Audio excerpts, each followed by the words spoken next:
আসসালামু আলাইকুম রহমতুল্লাহি ওবারাকাতুহু। সম্মানিত দর্শক মণ্ডলী, আমি মোহাম্মদ শাফিনুর রহমান। আজকে আপনাদেরকে একটি গুরুত্বপূর্ণ আমল সম্পর্কে জানাবো। আমলটি হচ্ছে, আমরা যারা বিভিন্ন ধরনের ব্যথায় ভুগছি, যেমন মাথা ব্যথা, হাত ব্যথা, পা ব্যথা, মাজা ব্যথা, আরও শরীরের বিভিন্ন জায়গায় বিভিন্ন ধরনের যে ব্যথা আছে, যে ব্যথায় ভুগছি আমরা, এই ব্যথার কি কোনো দোয়া আছে কি না?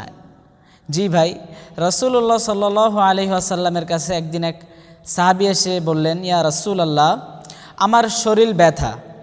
তখন রাসূলুল্লাহ সাল্লাল্লাহু আলাইহি ওয়াসাল্লাম সাহাবীকে বললেন, তোমার যেই জায়গায় ব্যথা সেই জায়গায় ডান হাত রেখে 3 বার বিসমিল্লাহ বিসমিল্লাহ বিসমিল্লাহ পড়ে তারপর ব্যথার যে দোয়াটি আছে ওই দোয়াটি 7 বার পাঠ করবে।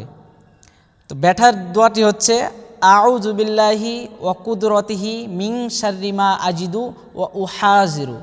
আমি আবার বলছি, আউযু বিল্লাহি ওয়া কুদরতিহি মিন শাররি মা আজিদু ওয়া উহাজিরু। তখন রাসূলুল্লাহ সাল্লাল্লাহু আলাইহি ওয়াসাল্লামের দেওয়া এই দোয়া অনুযায়ী সাহাবী আমল করতে থাকে এবং সাহাবী সুস্থ হয়ে ওঠে। মেশকাত ও মুসলিম শরীফের হাদিস।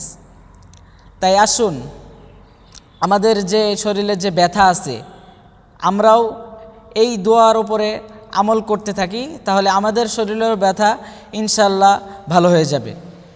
আল্লাহ আমাদের সকলকে এই আমল করার তৌফিক দান করুন। আসসালামু আলাইকুম রহমতুল্লাহি ওয়া বারাকাতুহু।